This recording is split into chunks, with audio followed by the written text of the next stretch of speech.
පිරිතුමන් තුළ මා තයාවර සොයිර සොයිරිය ආදරම්මි තාත්තේ මේ දස පනතේ නැත්තං කන්ද උඩ දෙවියන් වහන්සේගේ ආදරය ආක්ෂාවේ තුන්වෙනි අදියර නැත්තං තුන්වෙනි කොටස අප එක පූර්වක තිබෙන ඒ අවසාන කොටස නැත්තං තුන්වෙනි කොටස තමයි ඉරුදින ණය මංගල්‍ය දින නිවාඩු වළංගු කිරීම.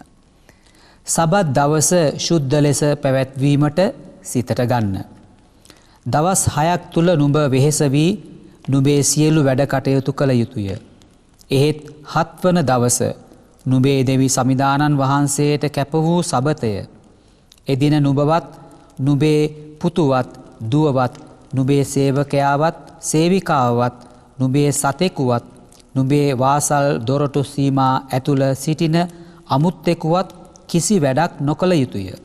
මන්ද සමිදානන් වහන්සේ වන මම දින 6ක් තුල අහස හා පොළොවද සමුද්‍රය දේවායේ ඇති සියල්ලද සාදා 7 වන දවස නිවාඩු ගත්ෙමි. එබැවින් උන්වහන්සේ සබත් දවසට ආශිර්වාද කොට එය විශුද්ධ කළසේක. ස්වාමීන් වහන්සේ සබත් දවස ආශිර්වාද කරලා විශුද්ධ කළා, ශුද්ධවන්ත කළා. දැන් සබත අපේ භාෂාවෙන් කියන්නේ අපි ඉරුදින කියලා. දැන් අපි කලින් 52ක් භාවනා කළා. ඒ 52 මෙන්න මෙහි විදියට මම කිව්වොත් ඔබේ මුළු සිතින්ද පළවෙනි පනත. ඔබේ මුළු වචනයෙන්ද දෙවෙනි පනත. ඔබේ මුළු ක්‍රියාවෙන්ද තුන්වෙනි පනත. මේ විදියට අපිට භාවනා කරන්න පුළුවන්. මුලින්ම අපේ සිතෙන් කොහොමද අපි එකම දෙවියන්ට වන්දනාව. දෙක ඔබේ වචන. වචන නිසා මතකනේ, දිව නිසා දෙවියන්ට විරුද්ධව දිවුරනවා. තුන්වෙනි එක තමයි ක්‍රියාව. ඉරුදින කොහොමද ශුද්ධ ලෙස ගත කරන්නේ. අපි කියවපු ඒ නික්මයාම පොතේ ඒ පණිවුඩය නැත්තම් මේ පනත ආඥාව මෙන්න මේ විදියට තමයි දිග හැරෙන්නේ. දැන් එතනදී බොහොම ලස්සනට කියනවා මේ දවස ශුද්ධවන්ත ලෙස ගත කරන්නට හේතුපාදක වන්නේ උත්පත්ති පොතේම අපි දකිනවා මේකට අවශ්‍ය කරන හේතුව. දෙවියන් වහන්සේ ලෝකයේ මවලා එක දවසක් නිවාඩු ගත්තා. 7 වෙනි දවස විශුද්ධ ලෙස ශුද්ධ ලෙස ගත කරන්නට. නිවාඩු ඔක්කොම වළංගු කරන්න. ඒ මොකද ඒ දවස අපිට තියෙන්නේ මොනවා කරන්නද? නිදා ගන්නවත් නැත්නම් අමතර පන්තියක් ටියුෂන් පන්ති වලට යන්නවත් OT නැත්නම් ඕවර් ටයිම් කරලා මුදල් ප්‍රමාණය පොඩ්ඩක් වැඩි කරගන්නවත් ඒ වගේම විදේශ සංචාරයකට විනෝද සංචාරයකට දුර බැහැර ගමනකට උඩහක් වෙලාවට අපි මෙන්න මේ වගේ දේවල් කරන්න තමයි සන්ඩේ නැත්නම් ඉරිදා දවස තබා ගන්නෙ. නම් ස්වාමීන් වහන්සේ අපිට කියන්නේ බොහොම පැහැදිලි ලෙස අර ආඥාවෙන්ම දීලා තියෙනවා මේ දවස ශුද්ධවන්ත ලෙස ගත කරන්න. ඔබේ දුවවත්, ඔබේ පුතාවත්, ඔබේ සතෙක්වත්, ඔබේ දාසයාවත්, දාසියවත්. දැන් මේක ඊටාත්ම ගැඹුරු ලෙස උන්වහන්සේ මොකද ඒ කාලේ මේ දාසයෝ කියන්නේ බොහොම පහත් තත්වයකින් සේවය කරපු අය පඩියක්වත් ගෙවන්නේ නැතුව වහල්ලු හැටියට සේවය කරපු කොට්ටාසයක් හිටියා. නමුත් මේ පනත තුලින් ස්වාමින් වහන්සේ බොහොම තීව්‍ර ලෙස ප්‍රකාශයට පත් කරනවා. ඒ හැමෝටම මේ දවසේ ශුද්ධත්වය ඔවුන්ට වටහලා දෙන්නට ඕනේ. ඒ දවස ඔවුන්ගෙන් වැඩ ගැනීම ඔබ කරන මහා අපරාධයක් කියලා ස්වාමින් වහන්සේම මේ පනත අරහා ඔබට මතක් කරලා දෙනවා. හැබැයි අපි මොකද කරන්නේ? අපේ භාෂාවෙන් අපි දන්නවා ගොඩාක් වෙලාවට මේකට විසඳුම් හොයන්න තාම අපේ දේශපාලන වාතාවරණය තුලත් අපේ ආගමික නායකයන් තුලත් ලොකු කතිකාවක් ඇති වුණා මේ නිවාඩු දවස නැත්තම් ඉරු දින අපිට ශුද්ධවන්ත දවසක්. ඒ වගේම පොහොය දවස බෞද්ධ ආගමේ අයට ශුද්ධවන්ත දවසක්. මේ දවස් කොහොමද ශුද්ධවන්ත ලෙස අපගේ ආගමික කටයුතු වල නිරත වෙන්නේ? විශේෂයෙන් මේ ටියුෂන් එක හරියට අද කොරෝනා කියන මාරාන්තයට වඩා ඒ මහා දරුණු ඛේදවාචකයට වඩා මේ ටියුෂන් කියන දේ අද මිනිසුන්ගේ ජීවිත විනාශ කරන තත්වයකට එක්තරා විදියක. මොකද ඒ නිවාඩු දවසම තමයි අපේ තරුණ තරුණියන්ගෙන් උදුරගන්නේ. ඒ යාඥාවට, දහමට, දහම් පාසලට යොදවා ගැනීමට තිබෙන කාලය තමයි අපි ගොඩාක් වෙලාවට මේ සඳහා යොදව ගන්නේ. ඒ නිසා අපි ගොඩාක් වෙලාවට මේක කාලය ගැන අවබෝධ කරගෙන අනිවාර්යයෙන්ම ස්වාමින් වහන්සේ දීලා තියෙන දවස අඩුතරම එක පැයක් ස්වාමින් වහන්සේ වෙනුවෙන් ශුද්ධ ලෙස ගත කරන්නට අපි අරන් තියෙන පියවරවල් මොනවද? අපි නිවාඩුව වලට යනවා. නැත්තම් නෑදෑ ගමන් යනවා. මේ ඔක්කොම හොඳයි. පඩි වැඩි කරගන්න ඉරිදු දිනත් අපි වැඩ කරන්නට යනවා. හැබැයි අවසානයේදී අපි දන්නේ නැහැ ආදර දුවේ පුතේ අම්මේ තාත්තේ අපිට නැති වෙන්නේ මොනවද? අපි යද්දි අරගෙන යන්නේ අර වැඩිපුර වැඩ කරලා හම්බ කරන මුදල් නෙමෙයි. අපි අරගෙන යන්නේ අපි කරපු හොඳ නරක විතරයි. ඒ නිසා මේ ගැන අවධානය යොමු කරන්න අපිට කොහොමද මේ දෙයටත් අප මුල් තැන දීලා ස්වාමින් වහන්සේට මේ දවස සුද්ධ නැත්නම් විසුද්ධ ලෙස ගත කරන්නේ. දැන් බලන්න මේ දීවර කර්මාන්තය කරන පුද්ගලයෝ ගැන අපි කියනවා මුහුද ආරක්ෂා කරන්නේ කවුද කියලා ඇහුවොත් මම කියන්නේ දීවරයා කියලා. ඒ මොකද අපි දීවරයට කියලා අපේ භාෂාවෙන් කියනවා මුහුදු රස්සාකාරයෝ කියලා. දැන් අපේ මීගමුව පැත්තේ නම් ගොඩාක් ඒ මුහුද ආශ්‍රයේ ඒගොල්ලන්ගේ ජීවන වෘත්තිය තමයි මුහුදත් එක්ක ගැටෙන එක. මුහුදු අපි කියන්නේ දීවරයෝ කියලා ලොකු වචනයකින් කිව්වට මුහුදු රස්සා කරනවා. ඒ කියන්නේ මුහුද ආරක්ෂා කරනවා. ඒ වචනයෙන්ම තියෙනවා ඒකේ තේරුම. මුහුදු රස්සා කරනවා. දැන් ඒ උදවිය දැන් නවීන යාත්‍රා නිසා දින ගණන් සති ගණන් මුහුදේ ඉඳලා එන්නේ. හැබැයි ඒ කාලේ තවමත් තියෙනවා මේ පුංචි කට්ටු දැල් ඔරු නැත්තම් තෙප්පම ඔරුව පොඩි බෝට්ටුවේ යන මිනිස්සු බලන්න කවදාවත් ඉරු දින ඒගොල්ලෝ මුහුදු රස්සාවට යනවද කියලා? නැහැ. කවදාවත් යන්නේ නැහැ. ඉරිදට මුහුදට ගියා නම් වැඩිපුර මාළු ටිකක් අල්ල ගන්න පුළුවන්. මුදල් ටිකක් වැඩියෙන් ලබා ගන්න පුළුවන්. හැබැයි දීවරයා කියන්නේ ඉරු දින ලොකු උගත්කමක් ඒගොල්ලන්ට උගත්කමේ පසුබිමක් ලොකුවට නැහැ. හැබැයි දෙවියන් තුල තියෙන අචල විශ්වාසය කවදාවත් ඒගොල්ලෝ හැල්ලු කරගෙන නැහැ. බලන්න මේ මුහුදු කරේ තියෙන පල්ලි විරාජමානව වැජඹෙනවා. සමහර වෙලාවට ඒගොල්ලෝ ඒ ලැබෙන මුළු ආදායමම දේවස්ථානයට ඒ ගොඩනැගිල්ලට යමක් කරන්නට දෙවියන් වෙනුවෙන් පුදන්නට යැපෙන්නට ඒගොල්ලෝ කැමති. තමුන්ට තියෙන හැම දෙයක්ම වුණත් දෙවියන්ට දීලා පියතුමන්ට දීලා පල්ලියක් හදන්න දේවස්ථානයක් හදන්න ස්වාමින් වහන්සේගේ මාලිගාව විසුද්ධව තියෙන්නට ඕනේ. එතකොට තමයි ඒ ස්වාමින් වහන්සේගේ මාලිගාව ලස්සනට තිබුණොත් තමයි අපි ඉන්න පුංචි පැල්පත හරි ලස්සනට තියෙන්නේ. බලන්න මේ පුංචි දීවරයා තුළ තියෙන විශ්වාසය. මං හිතන්නේ ඒක හින්දා වෙන්නට ඇති ජේසුස් වහන්සේත් මේ කන්ද උඩට ගිහිල්ලා දෙවියන් එක්ක ඒ දෙවියන් තාත්තත් එක්ක ඒ සම්බන්ධතාවයේ ඉඳලා ඒ ලූක්තුමා කියනවා වගේ ඒ 6 වෙනි පරිච්ඡේදයේ 12 13 දී ගෝලයන්ව නම කියලාම අඬ ගැහුවේ. මේ නම කියලා අඬ ගාපු ගෝලයන්ගේ වැඩි හරියක් ඉන්නේ කවුද? අඬ ගාපු පළමුවෙනිම 4 දෙනා කවුද? පේදුරු සහ ඔහුගේ සහෝදරයා දීවරයෝ. සෙබදිගේ පුත්‍රයෝ දෙන්න දීවරයෝ. මාළු වල්ලමින් හිටියේ, දැල් හොදමින් හිටියේ. ස්වාමීන් වහන්සේ ගිහිල්ලා කියනවා ඔය දැල් ටික විසු කරන්න. මට අද ඔබව අවශ්‍යයි මේ මිනිස්සුන්ව අල්ලන්න. බලන්න මං හිතන්නේ මේ අනුභවයේ නිසාම තමයි මේ දීවරයා මුහුදත් එක්ක දෙවියොත් එක්ක ඉන්න නිසා තමයි මේ මහා මුහුදේදී යාත්‍රාවල් වලට ඒ කාලේදී තිබුණේ නැහැ මාලිමා යන්ත්‍ර සහ නොඑක් විදිය උපකරණ ගොඩට එන්නට. හැබැයි ඔවුන්ගේ විශ්වාසය ඔවුන් පිට වෙන තැනින්ම පහුවදා නැත්තම් පාන්දර පිටත් වෙලා දහවලේදී ඒ ස්ථානයට මේනවා. ඔරුවල යන කට්ටිය බලන්න. ඒගොල්ලන්ට යන්නට නවීන ආම්පන්න නැහැ හොයාගන්න. අද කාලේ තිබුණාට මේ විශ්වාසය ඒගොල්ලන් ආරක්ෂා කරන්න වෙන කවුරුත් නෙමෙයි. ඒ නිසා තමයි ස්වාමින් වහන්සේ එදත් අදත් මේ අහිංසක දිලින්දු ස්වාමින් වහන්සේත් එක්ක ඉන්න දීවරයන්ගේ ජීවිත ගොඩාක් ආශිර්වාද කරන්නේ. ඒ නිසා මේ ඉරු දින සුද්ධත්වයට කිසිම විදියකින් බාධාවක් වෙන ඒකට පටහැනි වෙන කිසිම දෙයක් ඔබ ඒ දවසේදී දමා ගන්නට එපා. ඒ වගේම මේ පනත ගැන කතා කරද්දී නිවාඩු ගැනීම සහ සුද්ධ ලෙස ගත කිරීම.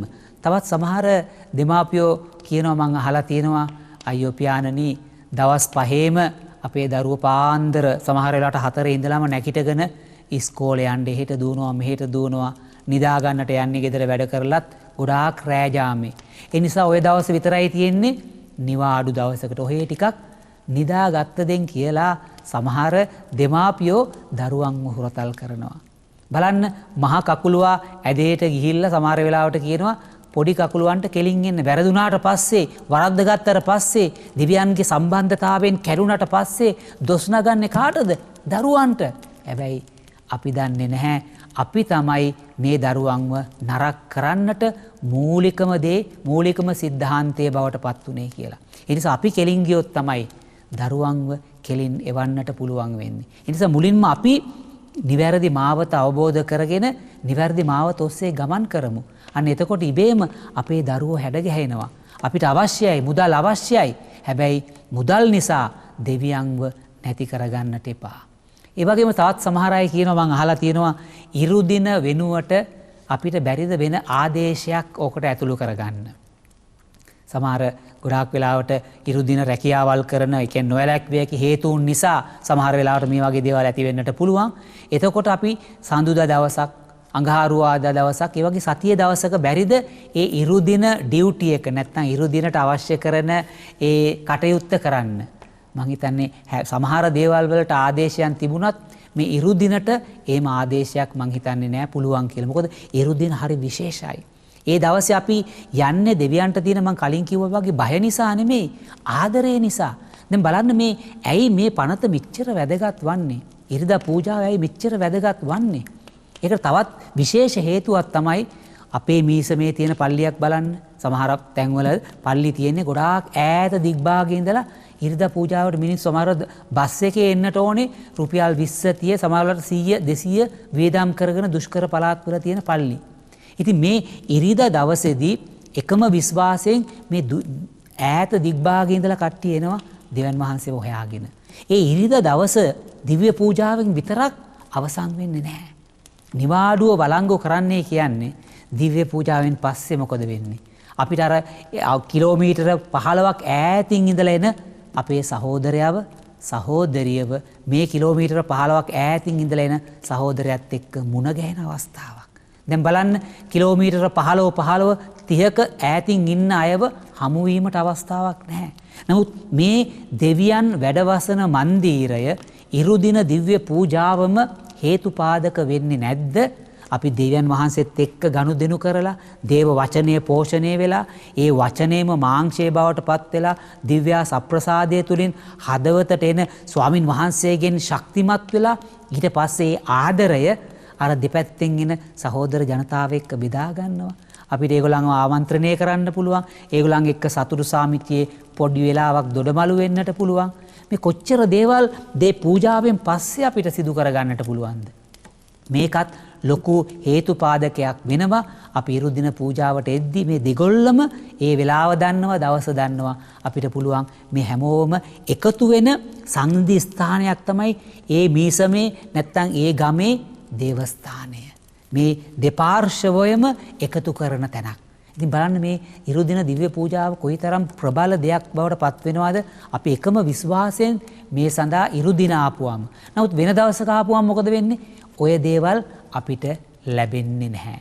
හරියට සමහර දේවල් වලට ආදේශයන් තිබුණත් හැම ඉරුදිනට නම් ආදේශයක් ලැබෙන්නෙම නැහැ. මේ පුංචි කතාවක් මට මතක් වෙන මේ ආදේශය ගැන කතා කරද්දී දවසක් අලුතෙන් ආපු කඩේට අලුතෙන් ආපු මේ මිනිස්සෙක් වෙලෙහෙළඳාම් කළා. වෙලෙදාම් කරද්දී කෙනෙක් ඇවිල්ලා ඉල්ලුවා සබන් කැටයක්, ලක් සබන් කැටයක් ඉල්ලපුවම එකපාරටම කිව්වා ලක් සබන් නැහැයි කියලා. ඒතර මේ මිනිස්සයා යන්න ගියා. ඒ කඩේ හිටපු මුදලාලි මේක අහගෙන හිටියා. අලුතෙන් බැඳුන මිනිස්සෙක් නිසා කවදාවත් එන මිනිස්සයාව හිස් අතින් අරවලා අරින්නට එපා. එයා ඉල්ලන දේ නැත්නම් වෙන දෙයක් ඔයා මේ කියලා දෙන්න. දැන් ලක් සබන් ඉල්ලුවොත් ඒක නැහැයි නම් කියන්න තව જાතියක් තියෙනවා රාණි සබන් තියෙනවා කොහොඹ සබන් තියෙනවා ලයිෆ් බෝයි සබන් තියෙනවා කියලා කොහොම හරි ඒ ඉල්ලන එක වෙනුවට ආදේශයක් දීලා ඒ පුද්ගලයාට කොහොම හරි සබන් කැටයක් අරගෙන යන්නට මාර්ගයේ සලස්වන්න. ඒක තමයි බිස්නස් එකේ මෙතඩ් එක. නැත්තම් මෙතන ඉඳලා අපිට පාඩු සිද්ධ වෙනවා. ඒ දේ නැහැ කියලා කවදාවත් පිටත් කරලා අරින්න එපා. ඒ වෙනුවට යමක් දීලම අරින්න උත්සාහ කරන්න කියලා මේ මුදලාලි කඩේ හිමිකාරයා අලුතෙන් ආපු සේවකයාට කිව්වලු. හොඳයි කියලා දින ගණනාවකට පස්සේ ඔන්න දවසක් මේ කඩේ මේ මුදලාලි හිටපු නැති වෙලාවක ඔන්න දැන් මිනිස්සෙක් එනවා මේ සර්වියට් පේපර්ස් වගේක් ගන්න. දැන් එදත් අර කලින් සිද්ධිය වගේම ඉවර වෙලා. දැන් ඒව නැහැ. දැන් හිස් අතින් අරින්න හොඳ නැහැ. මුදලාලි කියපු දේ ඔහුට හොඳට මතක් වුණා. දැන් මොකද කරන්න? දැන් බැලුවා ඒකට ආදේශයක් මොකක්ද කියලා. එයා හිතුවා හරි මොකක් හරි දෙන්නනේ කිව්වේ. එතකොට මේ සේවකයා කිව්වලු මේ සර්වියට් පේපර් ඉල්ලලා ආපු පුද්ගලයාට සර්වියට් පේපර් නන්නේ හැබැයි හොඳ නම්බර එකේ වැලි කඩදාසි වගේක් තියෙනවා ඕනේ නම් අරගෙන යන්න කියලා. ඉතින් ඒ නිසා සර්වියට් පේපර් එකට වැලි කඩදාසි අරගෙන ගිහිල්ලා හරියන්නේ නැති බව ඔබ මම දන්නවා. ඒ නිසා ඉරිදා පූජාවටත් අපි වෙන දවසක් ආදේශ කළොත් ඔය වගේ හැම එකකටම ආදේශයන් හරියන්නේ නැහැ. සබන් වලට හරි ගියාට මේ වැලි කඩදාසි වලට සර්වියට් පේපර් නම් හරියන්නේ නැහැ. ඒකේ පරමාර්ථය වෙනස්. ඒ නිසා මේ දවස ස්වාමීන් වහන්සේ කව දවස් 6ක් උන්වහන්සේත් ඒ මුළු ලෝකෙම මවලා උන්වහන්සේට තිබුණා දවස් 7ම වැඩ කරන්න. උන්වහන්සේට තිබුණා දවස් 5ක් වැඩ කරන්න. ඇයි එහෙනම් කෙනෙක් අහන්න පුළුවන් ඇයි මේ සබත් දවස? ඒ සබත තමයි අද අපි අපේ වචන වලින් ඉරුදින කියලා කියන්නේ. ඉරුදින මෙතරම්ම වැදගත් වන්නේ ඇයි? ඒකට කාරණා කිහිපයක් තියෙන්නට පුළුවන්. මන් දන්න විදිහට එක කාරණාවක් තමයි ස්වාමින් වහන්සේගේ මරණයෙන් මැරිලා නැකිට ඒ කතෝලික විශ්වාසයේ අංකුරේ මූල අංකුරේ නැත්නම් විශ්වාසයේ රැඳිලා තියෙන කතෝලික ඔබ මම සමරන ඉතාමත්ම වැදගත්ම මංගල්‍යයේ උත්පත්තිය සමරන නත්තල නෙමෙයි. ස්වාමින් වහන්සේ වෙන කිසිම ආගම් ශාස්ත්‍රවරයෙක් මැරිලා නැගිට්ටයි කියලා උගන්වන්නේ නැහැ. දහම කියලා දුන්නා. එතනින් එහාට ඒගොල්ලන්ගේ ජීවිතයේ මොකද්ද අවසානයේ කියන දේ ගැන හරි දැනුමක් අපිට කියන්නට බෑ. හැබැයි අපි දන්නවා මහා සිකුරාදායෙන් පස්සේ උත්තානයේ ඉරුදිනක් තියෙනවයි කියලා. මොකද ඒ උත්තාන ඊස්ටර් එකක් නැතිව අපිට මේ උන්වහන්සේගේ මරණයක් ගැන කතා කරන්නට බෑ. ඒ කියන්නේ ඕකේ අනිත් පැත්ත ගත්තොත් දුක වේදනාව නැතිව ජයග්‍රහණයක් අපිට අත්විඳින්නට බෑ. ඒ නිසාම ඊස්ටර් එක නැත්නම් උත්තානය තමයි කතෝලික විශ්වාසයේ මුදුන් මල් කඩ වෙන්නේ. උන්වහන්සේ නැකිටලා අපිටත් කිව්ව කවදා හරි දවසක අපිත් නැකිටිනවා. ඒ උත්තානයේ සිදුුනේ කවදාද? ඉරුදිනක. ඒ වගේම අපි දන්නවා ණය මංගල්‍ය ගැන අපි කතා කරනවා. ඕගොල්ලෝම දන්නවා ඒ දවසේදී අපි පවත්වන ණය මංගල්‍ය මේ ඉරුදිනත් ණය මංගල්‍ය දිනත් නිවාඩු වළංගු කරව කියලා කියන්නේ. දැන් ණය මංගල්‍ය කාණ්ඩ දෙකකට වැටෙනවා. ඒ කාණ්ඩය බී කාණ්ඩය කියලා. මේ ඒ කාණ්ඩයෙන් අපි හඳුන්වන්නේ මේ ණය මංගල්‍ය පවත්වන දවස. ඒක වෙනස් වෙන්නේ නැහැ. ඒ දවසේම තමයි මේ මංගල්‍ය පවත්වන්නේ. අපි අනිවාර්යයෙන්ම දිව්‍ය පූජාවට ඒ වත් පිළිවෙත් වලට සහභාගී වෙන්නට අනිවාර්යයෙන්ම බැඳිලා ඉන්නවා. මේ නීතියෙන් නැත්නම් මේ ආදරේ සක්‍රමේන්තුව තුලින්. ඒ හතර තමයි ජනවාරි මාසේ 1 වෙනිදා දෙව්මව්ගේ මංගල්‍ය, අගෝස්තු මාසයේ 15 දේවම්මා ස්වර්ගයට එසවීමේ මංගල්‍ය, එතකොට දෙසැම්බර් මාසයේ මරියතුමියගේ නිර්මල පිළිසිඳීම, දෙසැම්බර් 25 නත්තල් මංගල්‍ය. දැන් ඔය හතර තමයි ඒ දවසේදී අපි පවත්වන ණය මංගල්‍ය කිසිම වෙනසක් කරන්නේ නැතුව. ඒතර දෙවෙනි ගණයට වැටෙන ණය මංගල්‍යයන් තමයි හැම ඉරු දිනක්ම. ඒ කියන්නේ අපි දකිනවා ඒ දවස්වල ජනවාරි මාසේ 6 වෙනිදා වගේ තමයි සැමරුවේ බිලිඳුන්ට ප්‍රත්‍යක්ෂ වීම අපි කියන රජතුන් කට්ටුවේ මංගල්‍ය කියලා. නමුත් ඒක දැන් 6 වෙනිදායි 8 වෙනිදා අතර එන ඉරු දිනට අපි ඒක මේ වැඩිලා තියෙනවා. නැත්නම් ඒක මොකද ගුණ දෙනෙකුගේ පහසුව තකා රදුගුරු මණ්ඩලය විසින් මේ ඒක ඉරු දිනට අපි පවත්වන. ඒතර උන්වහන්සේගේ උත්ථානය ඉරු දින. එතකොට දිව්‍ය සප්‍රසාද මංගල්‍ය ඉරු දින. ආස් නැගීමේ මංගල්‍ය ඉරු දින. සමහර රටවල් වල ඒක බ්‍රහස්පතින්දා දවස්වල පවත්වන්නේ. එතකොට රජතුන් කට්ටුවේ මංගල්‍ය ජනවාරි 6 පවත්වන්නේ. නමුත් අපි ලංකාවේ කතෝලික සභාව ඒක ඉරු දිනට දමලා තියෙනවා. ඒකෙන් කතෝලික සභාවට යම් කිසි විදියක සැහැල්ලුවක් තියෙනවා. මොකද සතියේ දවසක නැවතත් දිව්‍ය පූජාවට එනවට වඩා අඩුම තරමේ අපිට පුළුවන් ඒ ඉරු දින ශුද්ධවන්ත ලෙස ගත කරන්න. ඒ නිසා බලන්න අපේ පහසුව තකා සමහර නීති රීති ලිහිල් වෙලා තියෙනවා. හැම දෙයක්ම නෙමෙයි. තව ස්වාමීන් වහන්සේගේ මේ ශුද්ධෝ දවස අපි ශුද්ධවන්ත ලෙස ගත කරද්දී ස්වාමීන් වහන්සේ අපේ ජීවිතත් ශුද්ධවන්ත කරනවා නොඅනුමානයි. හැම නීතියකටම අපි කියනවා හැම නීතියකටම තියෙන පුංචි එක්සෙප්ෂන් එකක්. අපි මතේතුමාගේ සුවිශේෂයේ 12 වෙනි පරිච්ඡේදයේ කියවගෙන යද්දී ඒ 12 වෙනි පරිච්ඡේදයේ 3 වෙනි වගන්තියේ ඉඳලා කියනවා මේ කොහොමද මේ සබත් දවසෙනුත් අපි කියන පුණ්‍ය ක්‍රියා කරන්න. ඒ කියන්නේ ශාරීරික දේවල් නොකලත් අධ්‍යාත්මිකව අපිට යමක් කරන්නට පුළුවන්. හැබැයි ශාරීරික ක්‍රියාවන් කරන්නටත් සභාවෙන් අවසරයක් දීලා තියෙනවා. දැන් බලන්න කරල් කඩලා කෑවයි කියලා මතේතුමාගේ සුවිශේෂයේ 12 වෙනි පරිච්ඡේදයේ 3-4 වගන්ති කියනවා. බඩගිනි වෙලා ආපු වෙලාවේ ඒ කරල් කඩාගෙන කෑවා. ඒකට අවසරයක් දුන්නා. ඊට පස්සේ 5 වෙනි වගන්තියේදී පූජකයන්ට ඒ දවසේදී දිව්‍ය පූජාවන් සම්බන්ධ වත්පිළිවෙත් සිදු කරන්න නීතියෙන් අවසරයක් තියෙනවා. ඒ වගේම 9 වෙනි වගන්තියට එද්දී අත පණ නැති මිනිස්සෙක් ඉන්නවා. ස්වාමීන් වහන්සේ මොකද කළේ? සබත කිසිම දෙයක් කරන්නට බෑ. අර 613 නීතිය වළංගු වුණා එතනට. කිසිම දෙයක් එක පුටුවක් තව තැනකටවත් ගිහින් තියන්නට බෑ. බලාගෙන ඉන්නවා නායක පූජකයෝ, පරිසිවරු. ස්වාමීන් වහන්සේ දන්නවා නීතිය. සබත තියෙන්නේ මිනිසාටද, මිනිසා ඉන්නේ සබතටද. ඒ නිසා ස්වාමීන් වහන්සේ කියනවා මිනිස්සයා දිව්‍යන් වහන්සේගේ පුතා ඊට වඩා වැදගත් කියලා, අවශ්‍ය වන්නේ ආදරයයි කියලා. ඒ දවසේදීත් ඒ අත පණ නැති මිනිස්සයාට සුවය දෙනවා. ඒ නිසා අවස්ථාවන් වලදී අපිට ඒ අවශ්‍යතාවය අනුව සමහර නීති රීති ලිහිල් වෙනවා. නමුත් ඉරුදින වෙනුවට අපි වෙන දවසක් කවදාවත් යොදව ගන්නට බෑ. ඒ නිසා අපි මේ තුලදී අපි ඉරුදින පූජාව ශ්‍රද්ධාවෙන් භක්තියෙන් ගත කරමු. ඒ පූජාවේදී අපිට ලැබෙන දේවල් කොච්චරද කියලා අපිට කියන්නට බෑ. ඒ වචන වලින් අකුරු කරන්නට බෑ. හැබැයි සමහර වෙලාවට අපි ඉරුදින පූජාවලට යන්නේ අනිත් එක්කිනාගේ වැරදි හොයන්න. එතකොට අපි අර ගිහිල්ලා නිවාඩු වළංගු කරලා අනිත් හැම වැඩක්ම පැත්තකට දාලා ගිහින් ලබා ගන්න කිසිම දෙයක් නැහැ. ඒ මොකද අපි යන්නේ තව කෙනෙකුගේ ඕපාදූප අහන්න. ඉතින් මෙහෙම අහන කතා අවස්ථාවේදී තවත් පුංචි සිද්ධියක් කතාවක් මතක් වෙනවා. දවසක් තරුණ පුද්ගලයෙක් ඇවිල්ලා කාන්තාවක් ඇවිල්ලා පියතුමාට කියනවා, පියතුමනි මම ඊට පස්සේ නම් දිව්‍ය පූජාවට යන්නේ නැහැ. ඒ මොකද පුතේ? මම පූජාවට යන්නේ කොහොමද ෆාදර්? බලන්න මේගොල්ලෝ පූජා වෙලාවේදී කරන දේවල් විගඩම් දිහා බලන්න. මෙයාලා කතා කරනවා එක තැනක කට්ටියක්, තව තැනක කට්ටියක් ෆෝන් එකක් අතේ තියාගෙන, තව තැනක කට්ටියක් පුවත්පතක් බලාගෙන ඉන්නවා. ඒ දිව්‍ය පූජාව යනවා. බලන්න මේ මිනිස්සු එක එක ලෝකවල වල. ඉතින් මං යන්නට ඕනේ මේ මිනිස්සුන්ගේ දේවල් බලන්න. ඒ නිසා මං ගෙදරට වෙලා දිව්‍ය පූජාව යනවා. මම ඊට පස්සේ කවදාවත් පල්ලියට එන්නේ නැහැ. පියතුමා කියනවා හරි පුතේ මම පුංචි එක දෙයක් කරන්න කියන්නම්. ඔබ ඒ දේ කරලා ඊට පස්සේ ඔයා තීරණයක් කරන්න ලබන සතියේ පූජාවට එන්න.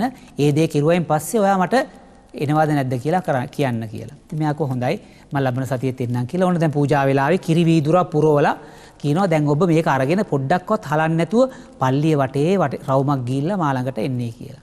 දැන් මෙයා බොහොම ශ්‍රද්ධාවෙන්, මොකද මේ කිරි වීදුර දන්නේ නැහැ, පොඩ්ඩක්වත් හලන්න නැතුව අවධානය යොමු කරගෙන ගිහිල්ලා පියතුමාට දෙනවා. දැන් මං යන්න ලෑස්තිනේ, මට යන්න අවසරද? එතකොට අහනවා අද කී දෙනෙක් පත්තර කියවුවද? අද කී දෙනෙක් මේ ෆෝන් එකත් එක්ක සෙල්ලම් කළාද? අද කී දෙනෙක් පල්ලියේ කතා කර කර හිටියද? අනේ පියාණනි මං ඒ කිසි දෙයක් බැලුවට මම මේ වතුර වීදුර නැත්තම් කිරි වීදුර දිහා බලන් හිටියේ කොයි වෙලේ ඇලෙයිද කියලා. මම මේකේ අවධානයෙන් හිටියේ. ඒ දිහා බලන්න වෙලාවක් තිබුණේ නැහැ. පියතුමා කිව්වා දිව්‍ය පූජාවට ආවනම් ඔබයි දෙවියන් අතරයි තියෙන ගනුදෙනුව මිසක මිනිස්සු කරන දේවල් බල බල ඔබේ හිතට කහට පුරව ගන්නට එපා. ඔබ දෙවියන් එක්ක කරන ගනුදෙනුව මිනිස්සු මොනවා කළත් කමක් නැහැ. දෙවියන් තමයි ඔබට ආශිර්වාද කරන්නේ. ඒ නිසා ඔබ දැන් තීරණය කරන්න ඔබ පූජාවට එන්නේ මිනිස්සු කරන දේවල් බලන්නද, දෙවියෝ ඔබට දෙන දේ ලබා ගන්නද කියලා. එදා ඒ පුද්ගලයා තේරුම් ගත්තා දිව්‍ය පූජාවේ තියෙන වැදගත්කම. අපිත් දිව්‍ය පූජාව ශ්‍රද්ධාවෙන්, ආදරයෙන්, භක්තියෙන් ගරු කරමු. ඒ තුලින් අපට ලැබෙන සක්‍රමේන්තු ජීවිතය තුල ජීවත් වුණොත් මං හිතන්නේ කිසිම කෙනෙක් මේ තුන්වෙනි පනත කඩ කරන්නට හිතන එකක් නැහැ. ඒ ආශිර්වාදය ඔබට ලැබේවා කියලා අපි ප්‍රාර්ථනා කරනවා. ඔබට ජේසු පිහිටයි.